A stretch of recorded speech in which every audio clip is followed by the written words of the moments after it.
Guys good morning, welcome back to the channel মনে Canva বৃষ্টি লেখা।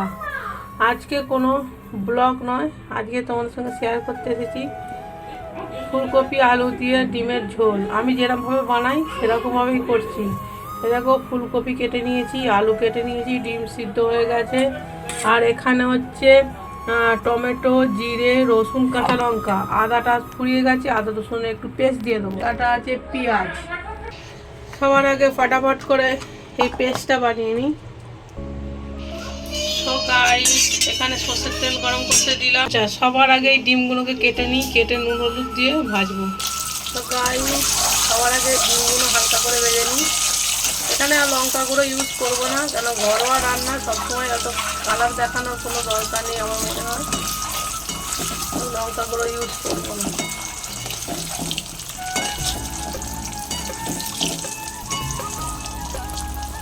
হয়ে গেছে আলু ভাজা আমার কমপ্লিট, তুলে নিই। ফুলকপিগুলো ভাজা হয়ে গেছে, ফুলকপিগুলো তুলে নিই। এবারে পেঁয়াজটা ভেজে দিই। পেঁয়াজ অল্প কোয়ান্টিটিতে দিয়েছি, কেন ঝোল হবে। বেশি পেঁয়াজ দিলে ঝোলটা গাঢ় হয়ে যাবে, পাতলা ঝোল হবে না। অল্প করে পেঁয়াজ দিয়েছি, আর এর মধ্যে সামান্য 2-4টে চিনি দিয়েছি, চিনির দানা।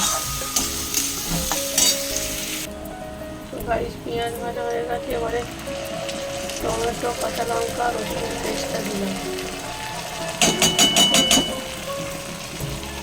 এর মধ্যে একসাথে মশলা দিলাম, লবণ, হলুদ, চিকেন মশলা, জিরে গুঁড়ো, ধনে গুঁড়ো।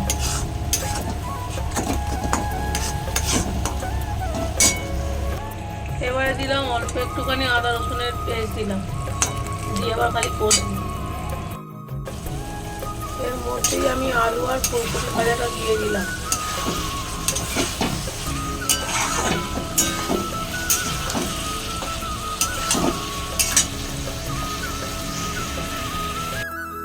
দেখো ভালোভাবে কষানো হয়ে গেছে। এবারে জল দিয়ে দেবো। তোমরা গরম জল দেবে। আলু আর ফুলকপি সবই ভাজা, বেশিক্ষণ টাইম লাগবে না। আলু সিদ্ধ হয়ে গেছে, এর মধ্যে ডিমগুলো দিয়ে দিচ্ছি।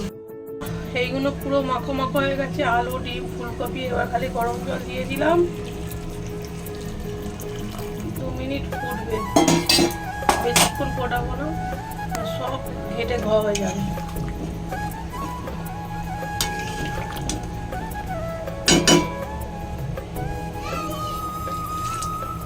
আজকে রবিবারের সিম্পল লাঞ্চ, ঝোল আর ভাত।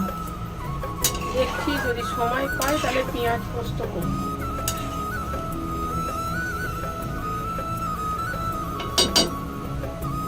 তো গাইস, ডিমের ঝাল রেডি। একটু অল্প করে গরম মশলা দিয়ে দিলাম, আর 4টে কাঁচা লঙ্কা। বাস, এবারে গ্যাসের ফ্লেম অফ করে দেবো। ডান।